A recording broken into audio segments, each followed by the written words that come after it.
Hello and welcome to another episode of the Brett Campbell Show. In today's episode, I speak with Kim Barrett. Kim Barrett is the founder and CEO of Your Social Voice, an Australian-based digital marketing agency located over in Perth, Western Australia, the other side of Australia to me. I got Kim on the show today, and we talked about a number of things, actually, as you would expect on this show. So it's very hard to title the topic of this episode. But we talked about a number of things, business related. We talked about a lot of digital marketing. We talked about how Kim approached COVID and his thought process through all of that. But then we got into some pretty juicy stuff. We started talking about that Netflix doco, if you haven't heard it yet, Cuties, and the sexualization of young females. We talked about child trafficking. We talked about vaccines. We started that conversation. Don't know how you feel about that, but we talked about it. So as always, there was a mixed bag of lollies, you know. I mean, you can go to the lolly shop and you can get, you can go, I want $1 worth of those lollies, and you know what you're getting, right? The thing with the Brett Campbell Show is you're always getting a mixed bag of lollies, and that's what I like about it, because you don't know what we're going to talk about. But I assure you, it's very worth, that was a loud one, I assure you it's very well worth your listening pleasure today. So before we get into the episode, please head over to iTunes and give us a 5-star review if you haven't, and leave a comment. People who leave comments, I'm going to actually start reading out the comments. Okay, so here's what I'm going to do. You head over to iTunes, give us a 5-star review. I'm just buying some time because I'm on my phone right now. If you're listening on the audio, I'm going to read out someone's comment right now. And where I am, I should have had this planned earlier, Tina. All right, here we go.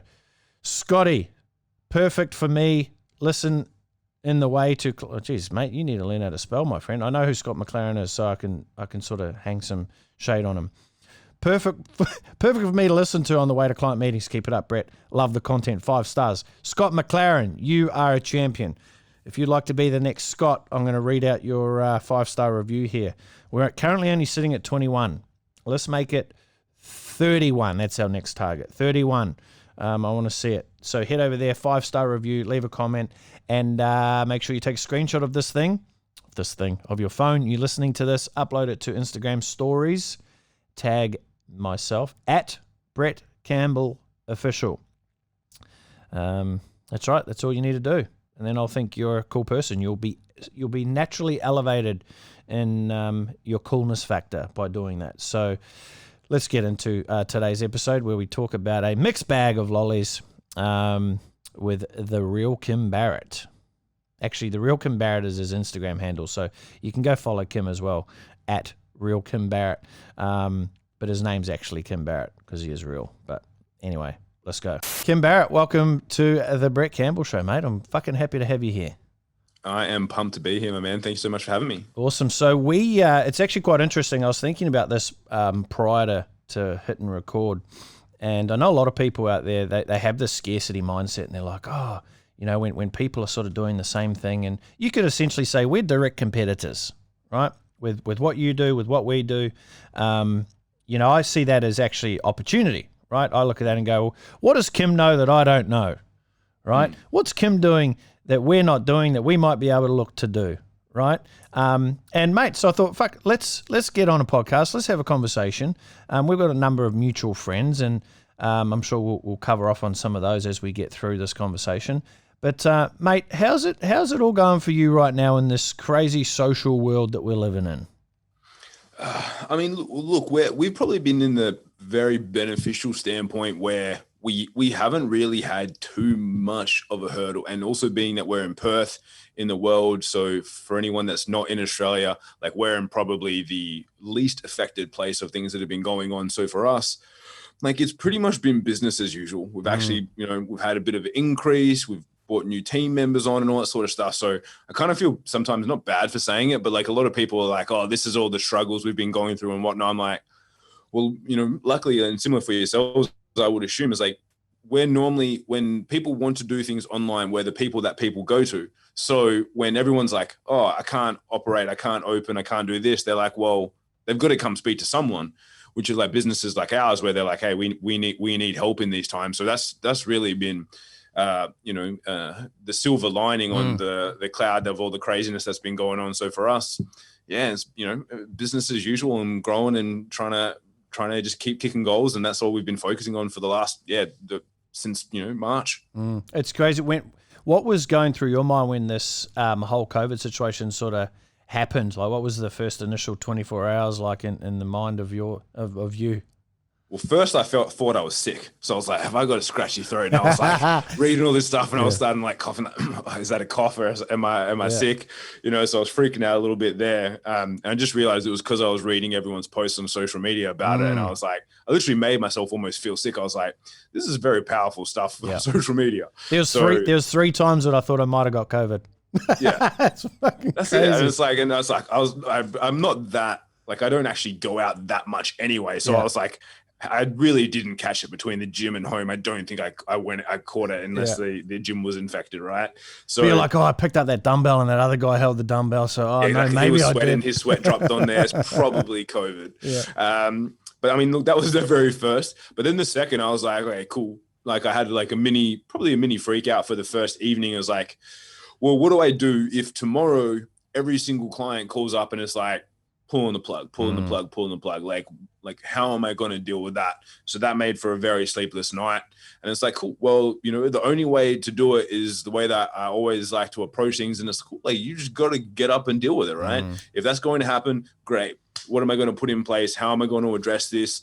And at the same time, I think it was and the benefit obviously being a company that works digitally is that the entire world was not having the same problem at the same time. So there were parts of America that weren't suffering. There was parts of some parts of Europe that were still doing okay. And I was like, well, the thing that I weighed up in my mind is like, cool, if there is, I think it was the same from Dan Sullivan or one of the big coaching guys. And it was like, well, your problems are normally the raw materials for your solutions. Yeah. And I was like, cool. I like that as the saying. If I apply that, well, I was like, cool. The problem is if people in Australia freak out, I was like, what's that going to mean? Well, number one, our currency is probably going to drop and go through the arse, which means that we're actually going to be on sale to people like America. So I was like, cool. Tomorrow morning, I'm going to hit up all of my friends in the USA and say, hey, can you do a promo saying, hey, Australia's on sale. Let's push out and see if I can get new clients that way. So that was the first thing that, like, after my freak out, I was like, cool, now how do I use this problem and try and find a solution out there? So you went straight into I need to get more clients mode. Well, I went straight in. I was like, if everyone pulls the plug, so I'm like, worst case scenario, like if every client calls up and says, hey, we're going on pause, we like we're shutting doors, blah, blah, blah. I was like, well, I need to replace that money. I was like, because there's all this talk then came out about JobKeeper and everything like that. Yeah. I was like, cool, how do I replace that? And I was like, the easiest way is for me to go on a selling spree. Let me go on a selling spree and I'll sell, whether it's our done for you services or our training services. Let me go out there and kick into gear. And the easiest market that made logical sense was probably America, because we'll be at half price. We're already at half price really, but it was like we're going to be even cheaper if everything blows up because of the dollar, because of the currency, right? Yeah. And did you execute on that, or was that just sort of the thinking points? Yeah, I did. I started anyway, but then it didn't, like, luckily everyone didn't pull the plug. So a lot of our, a lot of clients were like, cool, we understand, like, there's problems, but we want to keep spending in this time. We want to make sure that we keep attracting people and helping people and getting our message out there. So they all wanted to continue. So I actually didn't need to do as much as I thought I was going to need to. Right. So I actually had to pretty much cap it. Then I was like, now I was like, I kind of put myself into a bind where I either need to pick back up the tools or hire someone else, because I've started going on a bit of a selling spree. So that, which was another good problem to have. So how did you, because I'm always interested to speak to, business owners who have teams and how they took the whole approach to their team. So for us, we got about 20 people here, and our first port of reference, or our first protection mechanism that we applied was literally the how do we protect our team. That was one of our first things, because I get the feeling you're very similar in nature. You'd be the same with this going, I wasn't even concerned about how am I going to feed myself. I'm like, shit, we got a team of 20 who all have families, and I'm now responsible for, for at least 50 or so people being able to get through this and have something else on the other side. So for us, it was culture protection mode of our people first. So that was the plan, and then it was like, okay, so what are we going to do with our clients right now? Interesting enough, it's interesting that you went to a totally different tack. You went to, okay, I need to go and continue to fill the bucket. Right? That was your first point. For me, I was like, how do I keep this bucket as strong as I can to start with? Like, that was the first approach. So I love it. So how did you have the conversations with your team? Like, what did that sort of look like? Yeah, well, luckily I have a great general manager, and so she was pretty much running the team side and liaison, because I was like, cool. I was like, let me just put blinders on and just focus on making sure that this side is gonna stay strong for us. So with the team, and as we went through, because really none of the announcements and everything at the very beginning came out whether we were going to get support from the government or anything. So I just said to everyone, look, we're just going to do whatever we can to make sure that you guys, number one, stay safe. Because even in WA then, it was like we were getting some reasonably high stats, nothing crazy, but there was still stuff coming up saying like, hey, there's a lot of people that were had the infections and blah, blah, blah, blah. So we're like, cool. Like, number one, we want to keep you safe and healthy. So we went, as soon as we knew this was a problem, it's like, cool, mapped out our from home strategy that we were going to do so we could send everyone home so that they could work from there. And then number two, to bring as much normality to their lives as possible as well, with interaction with us, interaction with, just really like friends, if you will, to make sure that they stayed safe and sane. And then it's like, cool, we said, look, you won't, if there's a worry about employment, like, we will let you know with ample time if anything's negatively happening. So if you don't hear anything from us on that front, we're hunky-dory. We're pretty open and honest about everything. We meet 2 times a day, whether we're like working from home or in the office anyway, as a whole team. So it's like, we will give you as much heads up as possible. If there is a problem at the moment, you don't have to worry. But if we bring something to you, it's going to be with ample time for us all to be able to work out a solution. But don't go home and like, because again, the main thing is like mindset, right? Like, we work with a lot of clients who are in the mental health space and things like that as well. And it's like, cool, number one is like, we don't want you going and stressing yourself out, not sleeping, overwhelmed, because you've already got that from the side of like health, let alone the side of work and employment and stuff like that as well, right? So we were just like, cool, trying to, as much as possible, keep them sane, and then from there just work out, what our next steps were. We basically said, like, we're not going to tell you every day like, your job safe. It's like, you're all good. If there's a problem, we'll give you ample time before something pops up. But at the moment, let's all just work together, make sure that you stay safe and healthy, and then let's work together on our team, on our clients, and make sure that they're all ridiculously happy as well, and do whatever we can for them and add as much value in this time. How did you mentally get through the period, that first 2 to 3 months? Because, obviously as business owners, we take it upon ourselves and the responsibility, and what did you do? Anything, if anything, outside of the box, or or you just fucking head down, bum up, getting it happening? Pretty much. Like, I went and focused on my health. So our gym started doing like online training sessions. So I did like 3 online training sessions a day just to keep myself away from it. And then the next thing, and you mentioned I think before we started about Alex Sharfin, a mutual friend of ours as well. And there was a quote he always said, which is like, to give yourself momentum, give momentum to someone else. So for me, I was just like, cool. I was like, who needs help? I put a call out to a lot of people that have big groups and communities. I was like, can I add any value? Just had recently spoken to our Facebook rep about what they were doing. So I was like, how can I add value? How can I strategize? How can I give feedback and input for people that are having to transition online, and just see it's like, how much can I help? Because our team was managing all our clients, and then same to our clients as well. It's like, cool, can I help you, your communities? What can I do? And then just try to push that. And to be honest, that probably took me through like 6 to 8 weeks. And then by that time, everything was somewhat, especially in WA, normalizing. So I just was like, cool, blinkers again, like, don't focus on anything else but that. And just hit up everyone I knew and said, how can I help you guys in your community? And let me just, come on like this and ramble or whatever it might be, and see if I can add value and help and answer questions. And what were you talking about most? Like, when you say, because look, here's the reality. You could talk about a number of things, I'm sure. Like myself, if I can come onto someone's podcast, I could talk about a number of things, a wide variety, scope of topics. What were you talking about the most? What was the consistent narrative you were having? most of the time was helping people to be able to identify how they could go online, because they're like, cool, everyone's telling me I have to go online because I can shut, but then it's like, cool, what do I offer? What do I sell? What do I actually position out there to the marketplace? Mm-hmm. So I would have like, like hot seats with like people in the hair and beauty industry, or like the personal trainers, because everyone's like, well, now I just do online personal training. I was like, yeah, but that's like, so are 50,000 other personal trainers in Australia. Like, how are we going to differentiate? So that was the core. It wasn't really any like specific like advertising tactics or anything like that. It was like, cool, if you're going to make a transition to online, like, how are we going to go about this? And that's what it was really just troubleshooting and brainstorming with people and going, cool, if you've got this, here's how we can, to use the word pivot what you've got, and send that online and do something cool that people will actually like. That word got bloody plastered around a lot. He got raw to that word. It was good. Okay, we're on the pivot plan. We've got the new pivoting plan. It's like, goodness gracious. I looked at it from the lens of, it's a great time for you to be able to take stock of what you currently have and what you've currently been doing, and I've been talking about this. I've been harping on that COVID is the ultimate reset. I truly believe.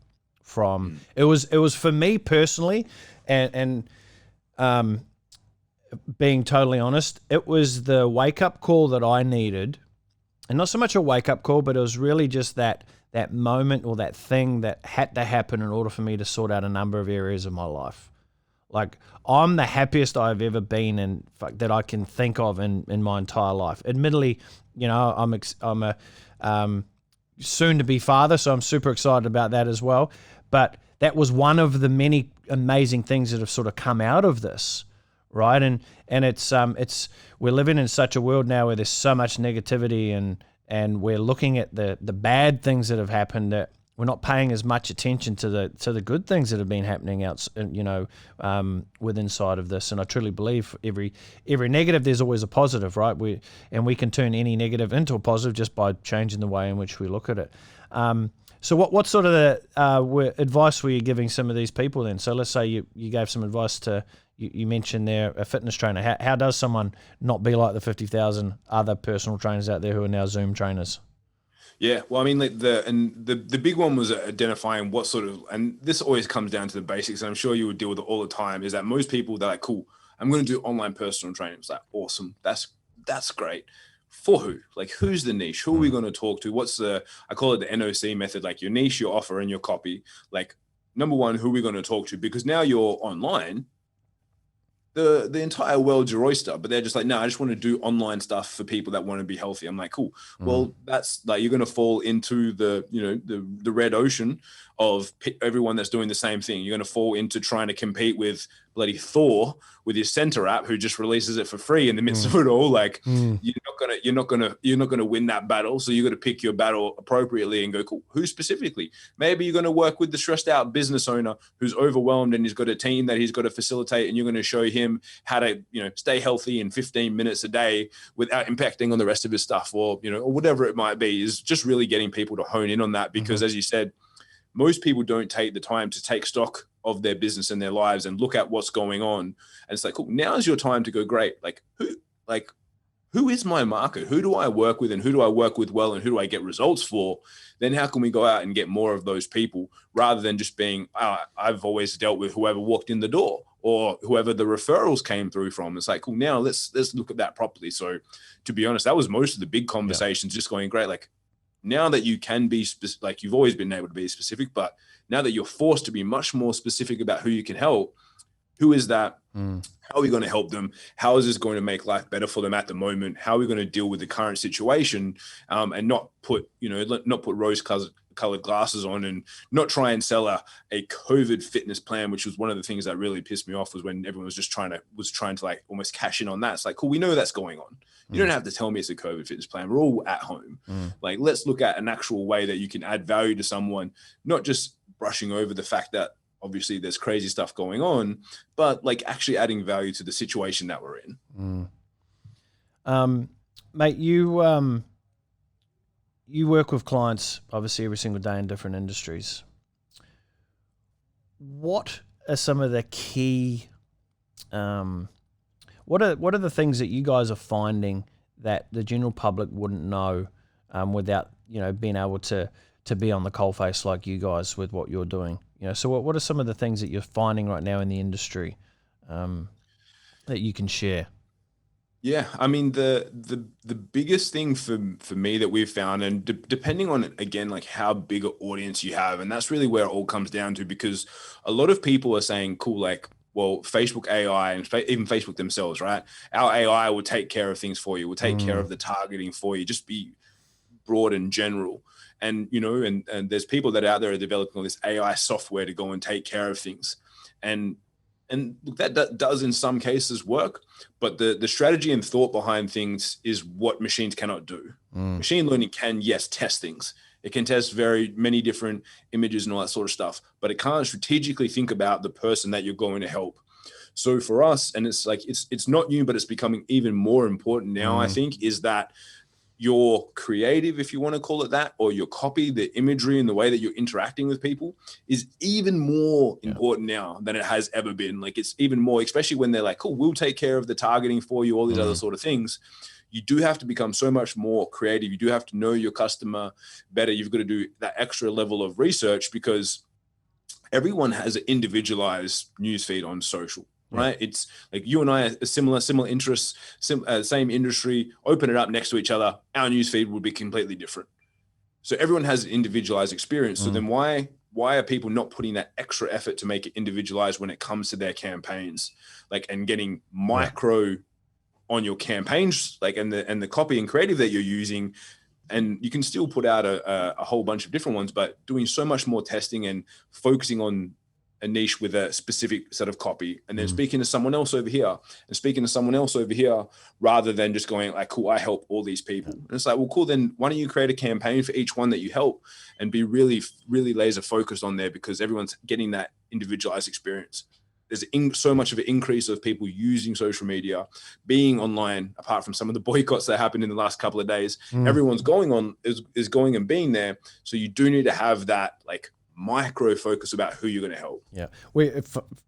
20 minutes before recording this episode right now, I just spent an hour recording another podcast for we've released another podcast called the Digital Growth Podcast, which is all the, this type of tactical marketing type conversation outside of all the other shows that I'm doing. And we talked to that specifically, that it's one of the most important. I actually feel right now it's the most important. So part of what I'm doing now within my own role within the company is being out there talking, podcasts, workshops, seminars, and just really trying to spread awareness around what's most important when it comes to, building a successful business utilizing digital, right? Because again, a lot of business can fall into the trap and they think it's all about the ads manager, right? It's all about the AI. And, with third-party data not going to, pixels and tracking pixels next year going to pretty much be off the shelf. Things are going to change. It's like, what do we do? And but the most important conversation I feel, and you've just hit the nail on the head there as well, is that the pre-traffic, the pre-funnel, the pre-retargeting. It's like, who are you actually targeting, right? Why are you actually targeting them? Do you even want to target these people, right? That question there can change people's whole perception on their entire business. Like, well, I don't really want to, but next minute they're not in business. The amount of times I've run a Facebook workshop, let's say, for a business, and people walk out there going, oh my God, I don't even want to be in this business or this industry I'm in.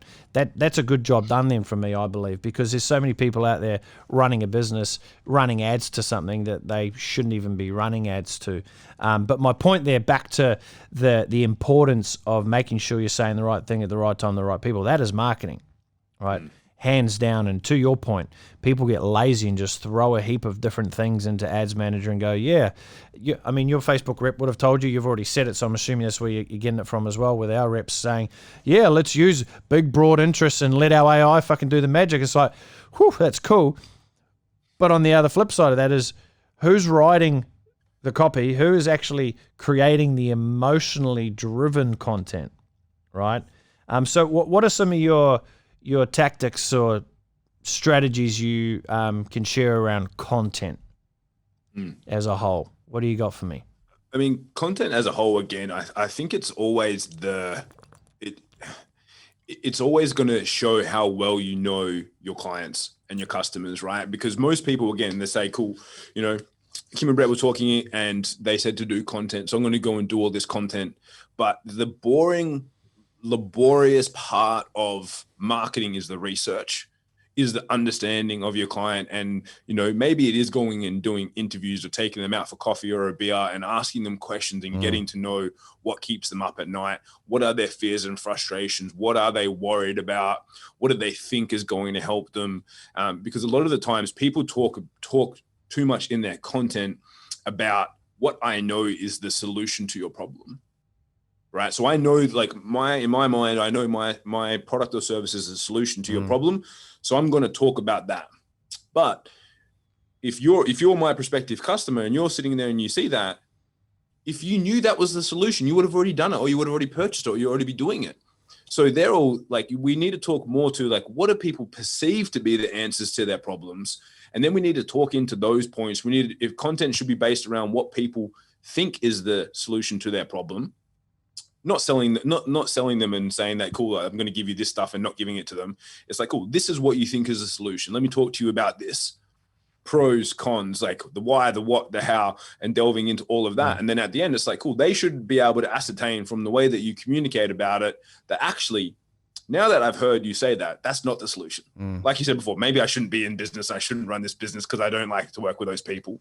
That's the realization you want people to have.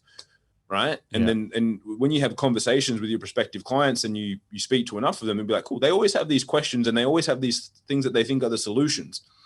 That's what you should be basing content about. Because if you try and be too specific around your key area, then it's going to be like, well, if they already knew or they're already doing it, and then they're just like, they get that confirmation. Yeah, cool, I'm already doing the right thing. So then they move along. But if the person is like, oh my God, like we mentioned again before, Alex is like, the reason why Alex does so well is because he enters the conversation that you're already having in your head and is like, hey, you have an entrepreneurial personality type. Here's all the things that you suffer from. Here's all the pain points, blah, blah. You're like, oh yeah. And it's like, cool, I don't even care. I don't even know what's in his program. I'm going to buy it because it's going to give me the solution because he knows me so well. He must have the solution. Then it's like, oh, now I've got to do all this like boring corporate stuff and like plan and strategize and have communication with my team. That's not what he talked about. This sexy personality type thing over here. That's what I wanted. But it took me about 2 years of hammering him to get into that EPT conversation, the entrepreneurial personality type, because he was having so many different conversations about so many different things, right? And I'm like, mate, no one is talking about what you're talking about, how you're talking about it. Right, it's that I nicknamed him Dr. X, right, and he loved it from the X-Men because I'm like, mate, you're Dr. Xavier. You got this beaming conversation that no one else is having, and if anyone else does sort of come in, he's literally the category king in the entrepreneurial personality, right? Now, of course, there's a number of people out there speaking about and talking to those topics, but it's like, mate, you need to get down. You need to become succinct with what your fucking message really is, which he's super clear on, and only talk to that. Don't go outside and this is a message for everyone, right? But is getting super dialed in on what it is that you are an absolute weapon at. The thing that, in his case, he'd spend his time all day, every day for free doing it because he just truly believes that's his call to arms, right? And I understand not everyone's in a business that they wake up and they're just absolutely excited about and passionate about every day, because that's the utopian world, and we're far from that.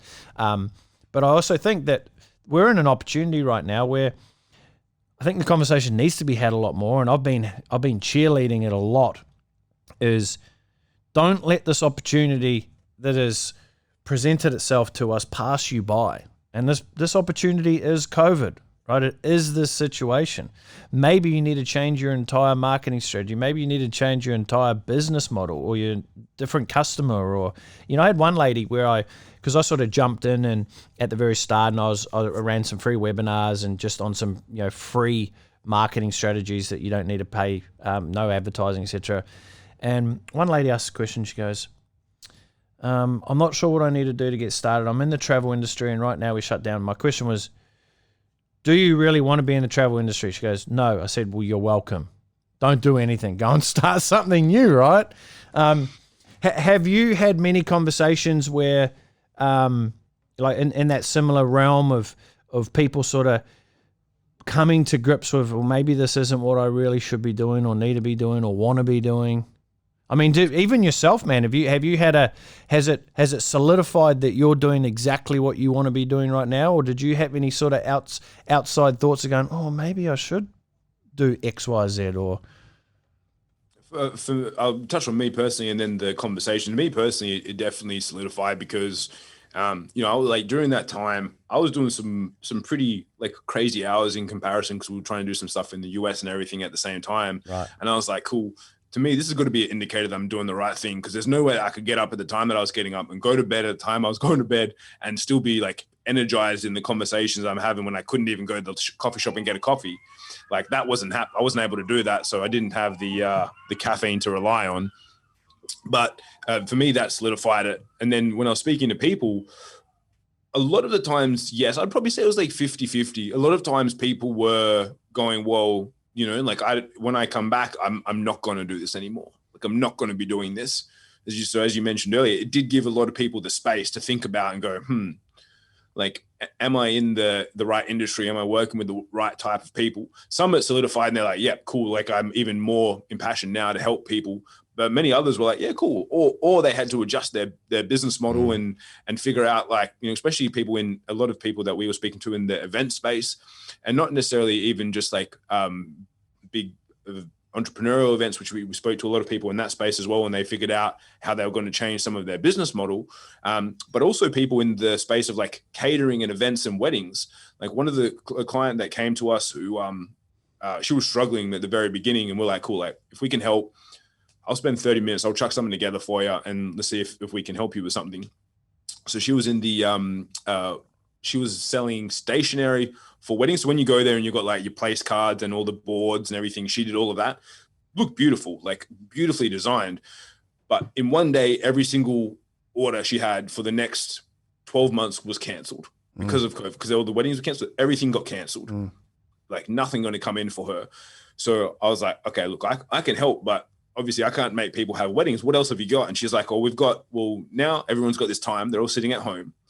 I've got wedding planners so people can plan their ideal wedding and things like that. I was like, okay, that's pretty cool. It's like, how many do you sell of them? She's like, I might sell like 30 a month or something like that.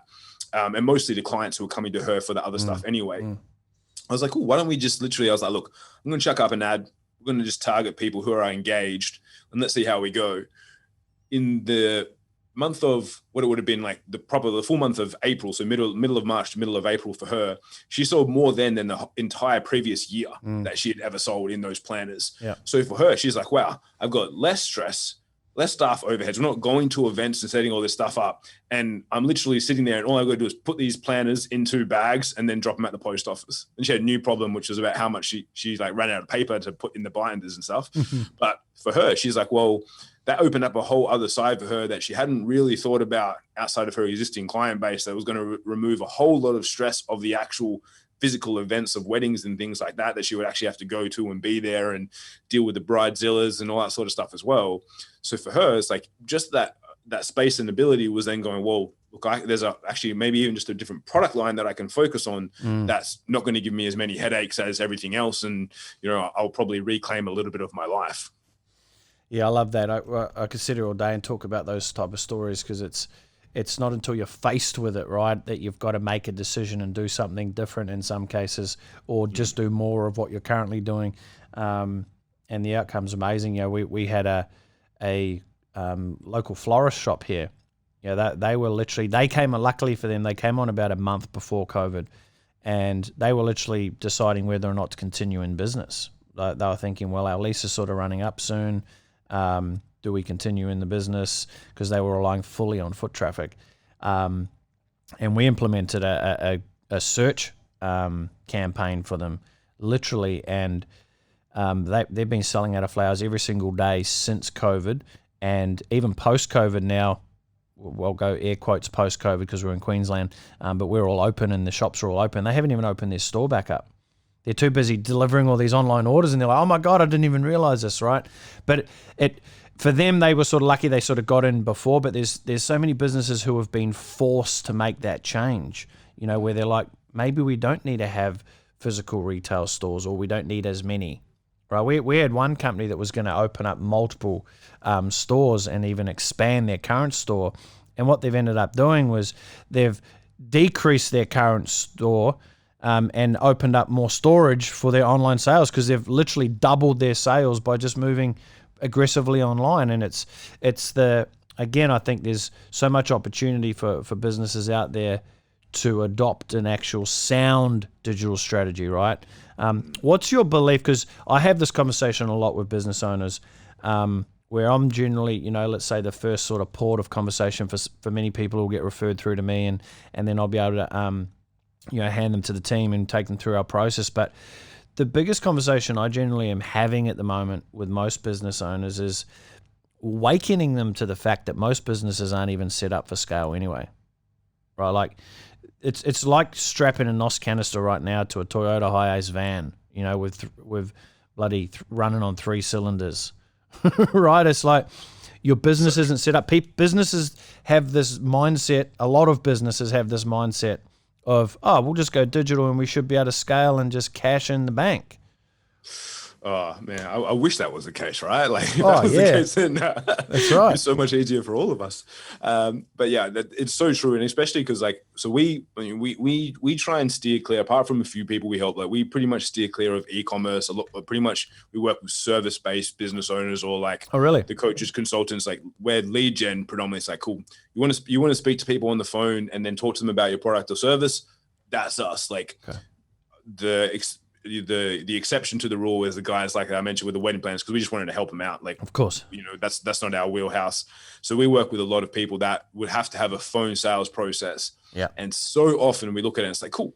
Number one, like what happens when you have an inquiry? We go through and find out all the stuff, and it's like, great. So then you jump on a phone conversation. Let us see your script. And then they're like, what do you mean by the script? And I was like, cool. So like when you speak to someone, what do you say? They're like, oh, look, I just kind of like ask them a few questions and then see if I'm like, okay, so you don't have a repeatable process for your sales. And I was like, oh gosh, another mutual friend of ours, Ryan Tuckwood, ISR training. I'm like, you need to go work with them. Yeah. You need to go get a whole sales process figured out, because if we start getting you leads, you're going to have all these people to talk to that you can't repeat the process with. You can't pass on to another team member because you don't have a sales system.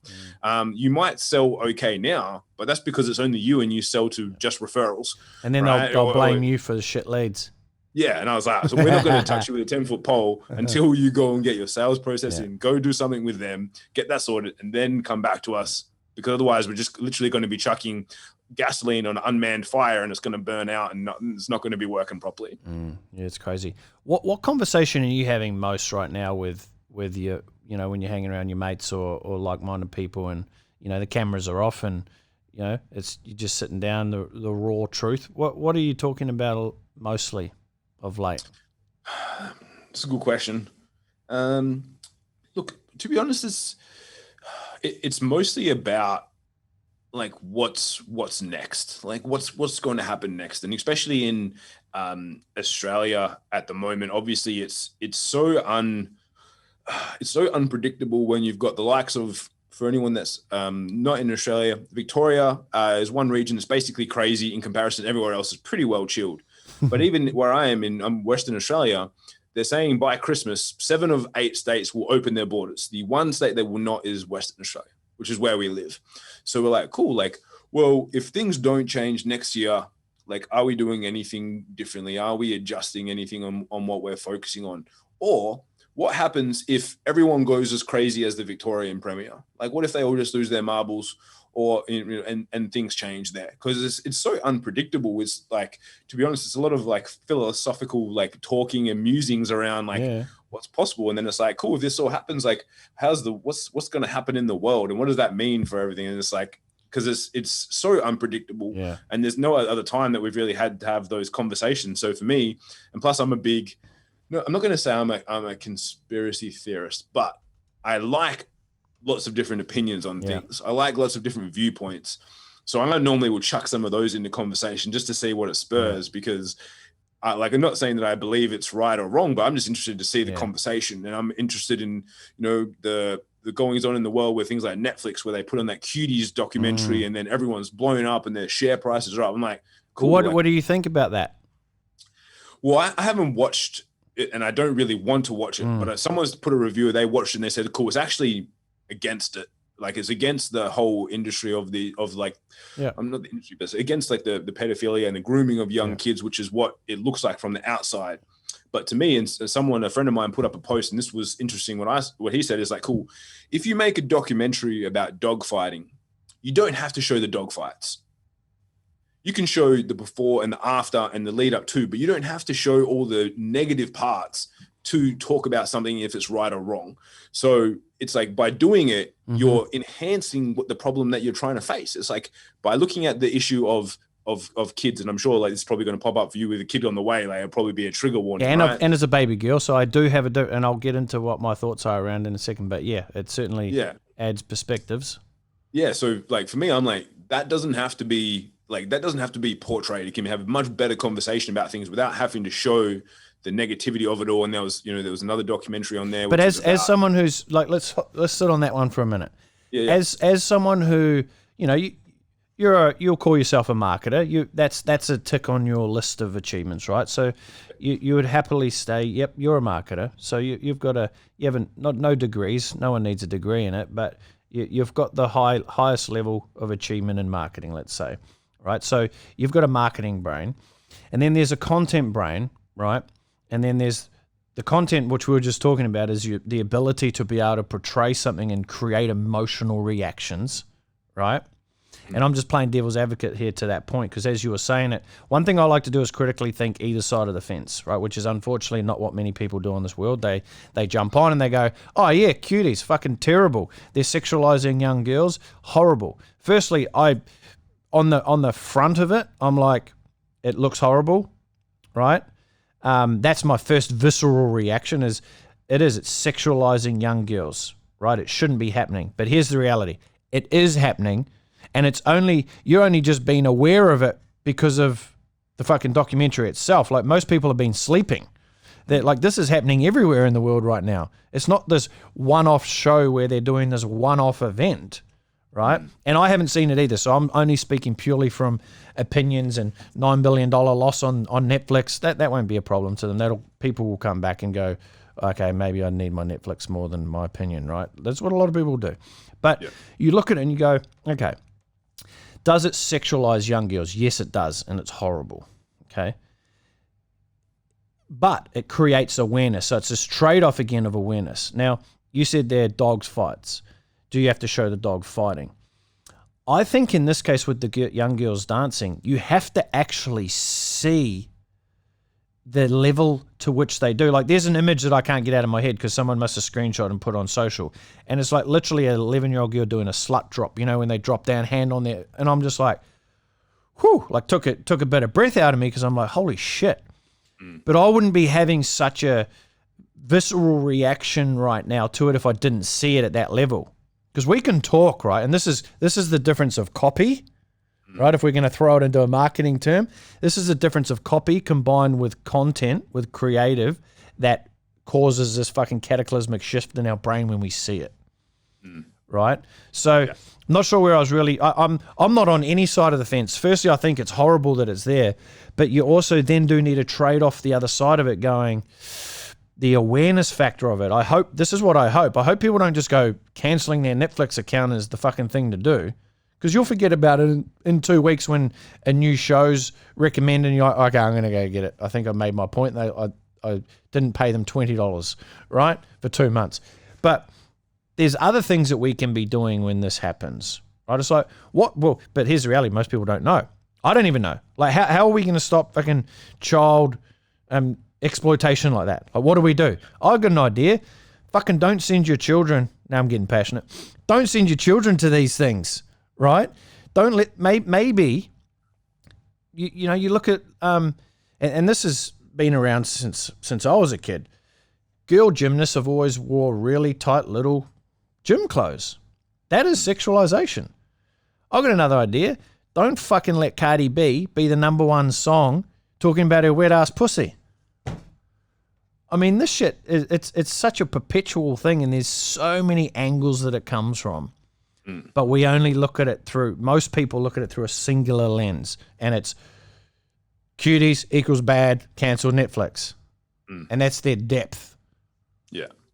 And then, look, to be honest, that's like, and that's the thing is like, I'm always on two sides. So I remember, I think it was like, there's a book I read ages ago. It was called like The Art of the Good Life. And the number one in normal public forum, I would not have this conversation because it's much easier for me to have no viewpoint than to have a viewpoint on many things. If I want to just basically not get through, but it's like, if I want to, because in a general conversation with someone who's not lateral thinking like yourself, where you can look at all the different sides, they're going to be stuck on one side of the fence, and you're going to be, an idiot will drag you down to their level and beat you with the experience of it.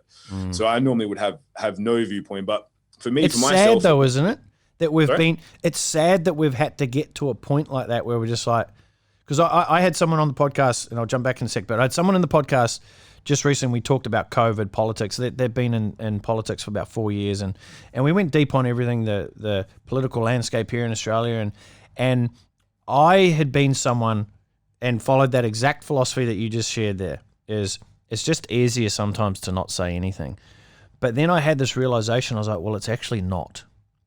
And I challenged myself on that thought and myself. I'm like, well, it's actually harder because of what ends up happening. And you're someone who, is, a respectable person, someone who people look up to. You're a mentor, you coach people. So you're seen as a leader, right, within industry and within your own friend circle and family circle, I guarantee it, right? That we need to be those people who are actually speaking up. And I had a problem because I was remaining like a quiet church mouse, but I was like, fuck, I've got an opinion to this.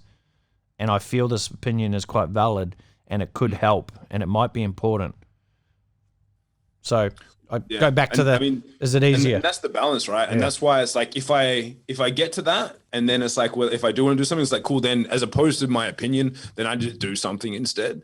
Like, that's the biggest thing I get from all this is like, yeah, cool, go and cancel your Netflix account and then go back again. But what actual actions have you taken to avoid that? And if you look at the end of the spectrum, the sexualization of young women or whatever it might be leads to things like pedophilia, leads to things like child sex trade and things like that. So for me, like a documentary that I wish had much more feedback than this cuties is something like Operation Underground Railroad, where they had Tony Robbins on, and they go into places where after all the sexualization of young kids has happened, the actual negative effect where kids get kidnapped and sent into the sex trade, they go in and they rescue the kids, they get the perpetrators and they bring them back. Because most of the time it's Western people going to third world places to have these experiences because they see things like this, the sexualization of young kids, and that's where it all comes from. The end product is someone going out there and being sex trafficked to a third world country that then that like a lot of the time it's Western people are the perpetrators. Their documentary, we held a screening of it here in Perth probably 18 months ago, and we did it as a fundraiser, and we raised money, and we raised enough money to save 2 kids to fund 2 kids to be rescued and taken out of that. So for me, it's like that documentary is one that I wish people had seen, because now they cancel Netflix, like you said, for 2 weeks. They don't pay their subscription. Not much else happens, but the negative effect of all of that, sure, it brings the conversation up, but the negative effect still happens. Versus all of them, it's like, cool, take your Netflix money and donate it to someone or send it to someone who's going to do something about it. Because most of us, look, let's be honest, if something was going on here and I could go in and I could literally rip someone out and save someone, I would love to be able to help and do that. But in reality, I don't have the facilities to know if that's going on in my town, how to go about it, how to prosecute it. So I also then don't get arrested for the police for killing someone for doing something bad. Like I'm not in that space, but I can definitely go and send money or bring awareness to the guys that do it and go, hey, here's money. I want you to go save 2 kids on my behalf. Like, take my money. You can donate $10 and it might help fund their next trip and save 1 more person. Don't just talk, but do. And that's what circling back to the beginning about all the conspiracy theories and things going on, and people are like, oh, this is happening this time. I'm like, cool, that's great. And you can talk about it, but do something. Like, cool, do something. If you're going to say we need to do this and we need to organize a march or a protest, then do it. Like, don't just say we need to do something. The actions are always what speaks louder than the words. And that's why I like what you said. It's like your action was talking about it from not talking about it. Same as me on this. It's like, normally this is not a subject I would go into, but it's like, cool, that's an action that we're taking, because then this gets publicized out and hopefully people take actions within all the lawful reasons and lawful requirements of everyone can do. But if you can support take your Netflix money and give it to someone that's going to stop those things from happening. Yeah, if you really care about it, right? And this, Yeah. if you are someone listening and you have cancelled your Netflix, go and donate that $10 a month to the Operation Underground, right? I want that documentary, and hopefully Netflix will pick that up. You know, like that is a documentary that needs to be seen, right? And now is the time for it to be publicized. Absolutely. What I'll do is actually we'll put a link to that documentary in the show notes here as well. So if you want to go and check it out, we'll find some links so you can get a hold of that. But these are the conversations to that point that I think people need to be brave enough to be able to have, right? And it's and I actually did a whole podcast on why people aren't talking about these controversial things, and it's because a lot of us are just not, and me included, we're just not intelligent enough. We don't know enough about that particular topic to really have a deep and meaningful conversation, right? That's why the world, a segment of the world, you know, there's the rise of Jordan Peterson, right? I'm just going to go on a whim and go, you know who Jordan Peterson is? Yeah. And I'm just going to assume you're a fan of his stuff.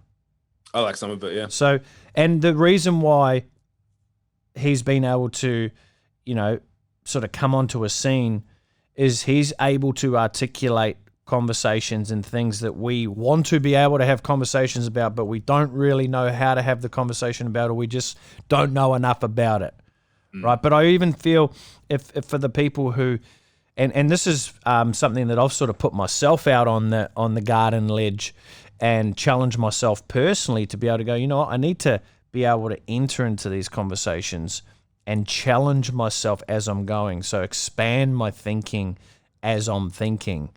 And be okay to say something stupid or fuck, that doesn't make sense, or, you know, I don't know what I'm talking about type scenarios, right? So the ability for people to expand that, and I think something that I've been talking about a lot of lately is really this whole call to arms of people, you know, people like yourself, leaders in industries, leaders in their communities and towns and families need to sort of step up and start paying a little bit more attention to what's actually happening. Because, again, this is that whole thing about COVID. It's shined a fucking spotlight on us. Or it's shined a spotlight on the world and most of the world's some of the biggest problems that we're facing right now. Like, when in a time have you ever been alive? I mean, COVID isn't even the big thing right now.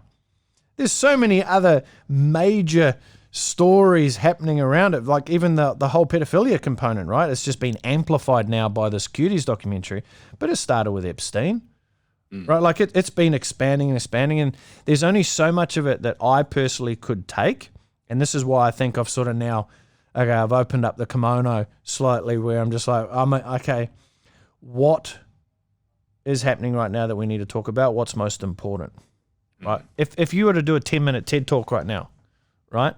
And everyone in the world was going to watch it. What are you going to talk about? What's most important to Kim Barrett right now? Whoa. I just threw that one in there like a fucking curveball, didn't I? Yeah. I mean, it's a great one. It's an interesting one. Think it through. Talk it out. I mean, definitely for me straight away, based on what we just talked about then, it's like, cool, the cost of inaction. And it's like, cool, again, at the moment, because everyone is picking up arms, and the feeds of social media are blowing up with everyone's opinion. Even similarly, previously, as you mentioned, during COVID, like Black Lives Matter, all this sort of stuff. And it's like, cool, for me, I was like, until you do something, your opinion is like, I only take it with a little grain of salt. Yeah. Like until you're taking actions, like even you asking me the questions today. And that's like, for me, taking action is delving deep onto something as well, like asking the questions and getting good at asking questions, which is why I love podcasts as well. And when I do them also, and like, if I'm hosting someone, it's like me, like I just delve deep into it. And that's how I get the action and outcome. So I have the knowledge afterwards so that I can do something about it. And for me, it's about that cost of inaction. You know, like if you don't actually ever do anything, if nothing changes, nothing changes. Like we can all talk, we can post, we can click cancel on our Netflix and then accidentally forget to remove our card details and then get billed again the following week. But what action are you actually going to take? Because it's like, if you look back in history about all of the great things that have ever happened and everyone that's ever done anything great, they did something. They didn't just post about it on Facebook and then like, cool, now like and go back to drinking my beer and watching my Netflix. Like they did something about it. So for me, I think it's like whatever if I was to go for 10 minutes and talk to everyone in the world, it's like, cool, then just do something. Whatever's grinding your gears, whatever's frustrating you, it's like, do something about it, because then at least you know what the outcome will be. Otherwise, it's like if you haven't done anything, you haven't done anything. You haven't made a step towards changing. Talk, the old adage of talk is cheap is like, I just love to inspire people to actually do something. And if I even tying back into all the stuff I've done with marketing over the years and stuff, and a lot of people sometimes say, oh, like how did you get to do this, or how did you get to do that? So I just took action upon it. Yeah. We both got to do an interview with Grant Cardone. Like, I don't know if you know, the first interview that he did when he was here was someone who'd never run a podcast before. It was his very first ever podcast. Was with Grant Cardone. But he just messaged and say, of course, yeah, I have a podcast. Didn't tell him it's the first one ever and he's never recorded one before. He took action. I'm a and he seasoned got veteran. Grant Cardone. Yeah. So it's like, for me, I think that's the important thing, is like, you've got to take those actions to equate to the results. So taking action would be something that I would probably rant on. I'd probably get kicked off the stage for going a bit longer than 10 minutes, but that's what I would probably harp on about. I'd still be there listening, because I wrote a book called Right Now. Why not you and why not now? So I'm all about the now, right? Yeah. And doesn't mean I discount the future, or I'm not looking back to the past for what I need, but I think there's something really powerful about being able to be present and aware and have the ability to make decisions that's going to have an immediate impact. And to your point, like, just entertaining the conversation, we're taking action by having this conversation, right? Taking action doesn't mean you need to charter a jet over to overseas to go and save children, right? Like, that's a massive action if you could take that. But just by even saying, you know what, I need to become more educated about this topic. And this is probably the first time ever, if I'm being fully transparent, I think the first time ever that something has happened in the world that affects us globally, that I've really stood up and go, you know what, I need to know a bit more about this. Right? So the whole situation with COVID at the start, I'm like, cool, the government locked us down. I get it. The stats that they were predicting were going to be off the chart. Like, literally, I remember sitting here, and I can see through our podcast studio right now. I know exactly where I was. And someone was talking about one of our team members there. Their sister's a doctor at the hospital. I was going to say a doctor at the airport. Jeez. Well, they have doctors at airports. Shit happens there. And they're like predicting, like 400,000 people in the Gold Coast are going to have COVID. And there's only like 600,000 people here. I'm like, holy crap, this could be a disease that kills us. But in my head, I was like, I just don't know about that. I don't know if now's the time where the world's going to end. But, again, that's probably more my optimistic mindset. But the scaling of it, and I was just like, okay, we'll see what happens. And nothing even remotely close even started to eventuate towards that. So there has to become a time where along the line I was like, this doesn't seem right. So then I started paying attention to the data, and I wanted to look at data, and I wanted to look at numbers, and I wanted to understand the percentages, and I want to understand what hydroxychloroquine was, and like, where does this come from, and why is this here, and how can this help? And case in point, I took personal responsibility to understand a little bit more than what I would have. Okay, now there's people out there who can speak to that. Like, I ain't no Ben Shapiro, no Candace Owens who can speak to, like, those guys. You can just see intelligence and study and reading and hours of looking into things just flowing out of their ears, right?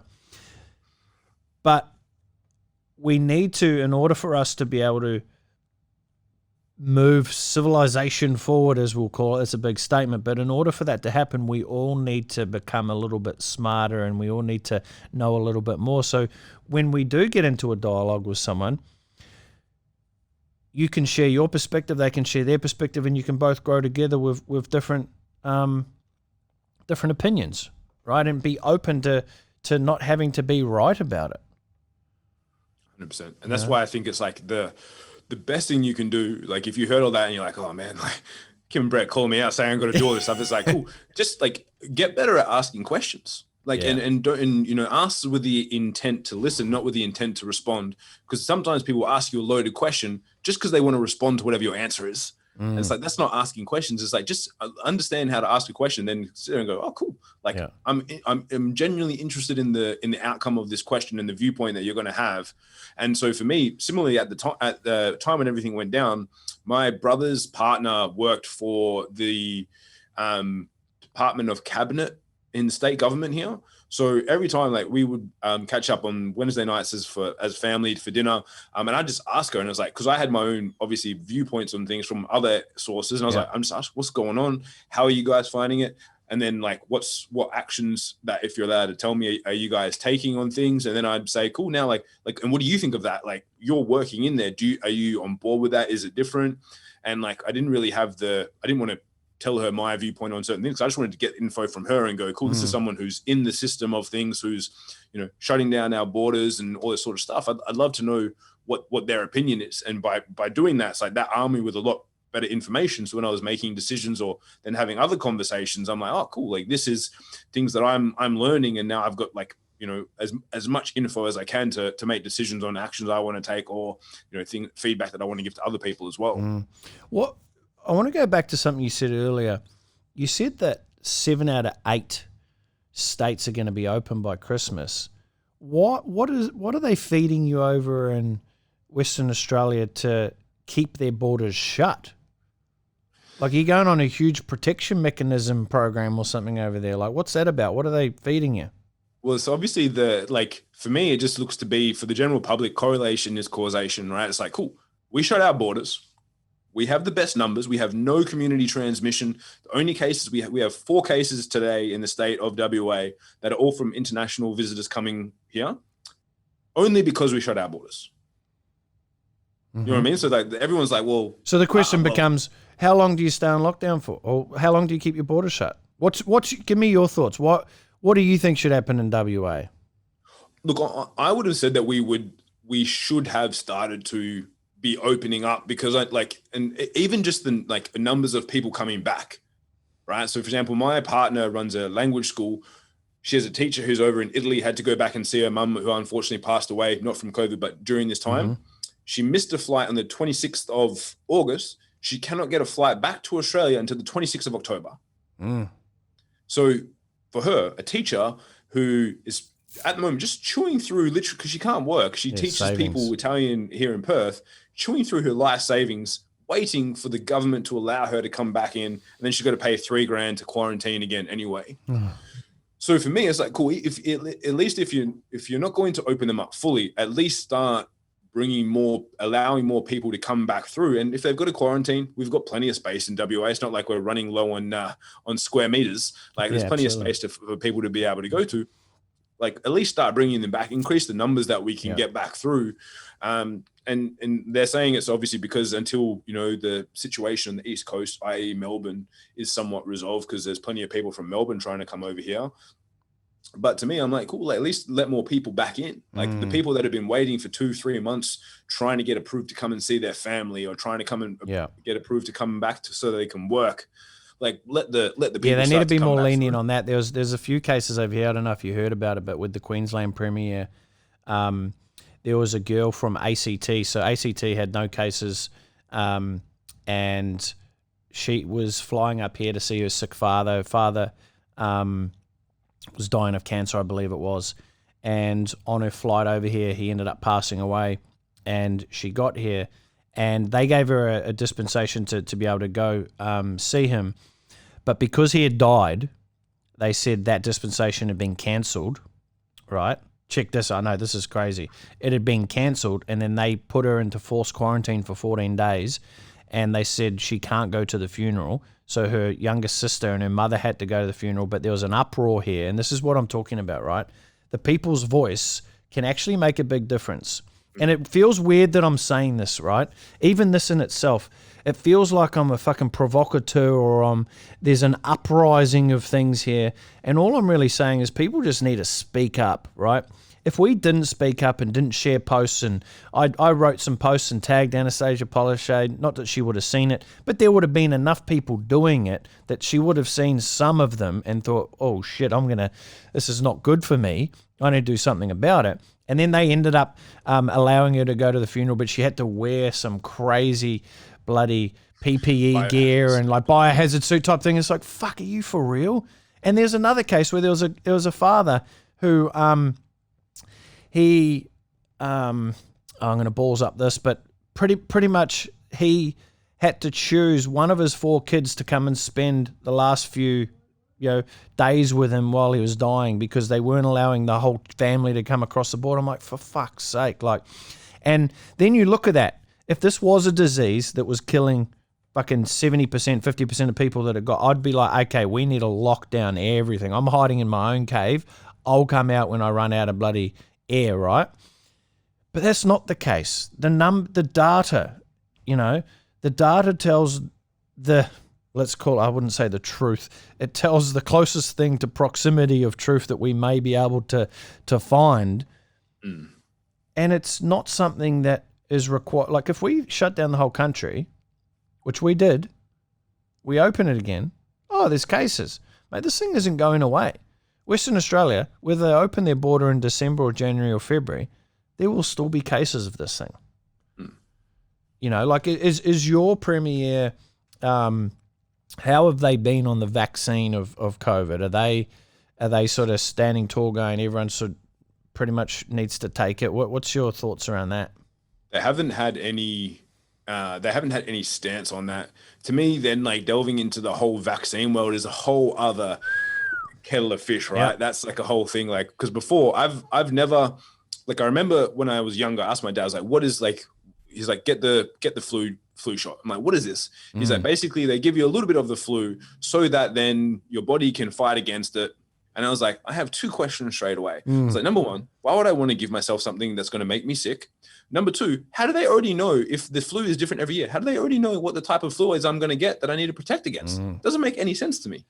Like, I was like, this was when I was like probably 13 years old. I was like, and my dad probably thought I was being a smart ass at the time, but I was like, no, literally, I was like, I just wanted, like, if you want me to get it, you got to give me the info. Like, and dad didn't know enough at the time to tell me anything, but I was like, if you want me to go and put this thing in, that there's a new flu every year, but you want me to get this shot to protect me from it. But then how do they know, like, how do you know what flu it is I'm going to get if it hasn't hit yet? So to me, it's always been weird. And, unfortunately, so here, for example, my grandma's in an aged care home over here. To go visit her, we all have to get, and you're only allowed to have one to 2 visitors per day maximum, for like 30 minutes, which is just ridiculous. But as well, like, we all have to go and get a flu shot, and we have to get a letter of authority saying we got a flu shot to even go visit.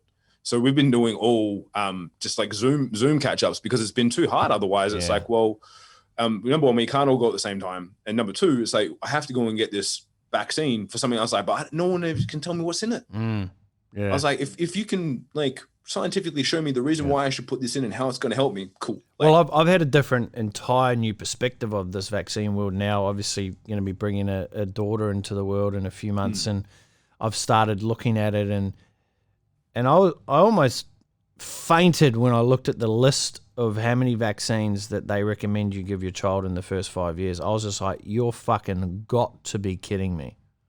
Like, it's almost like they're a pincushion. I was just like flabbergasted. I was like, I've got an obscene amount of reading to do,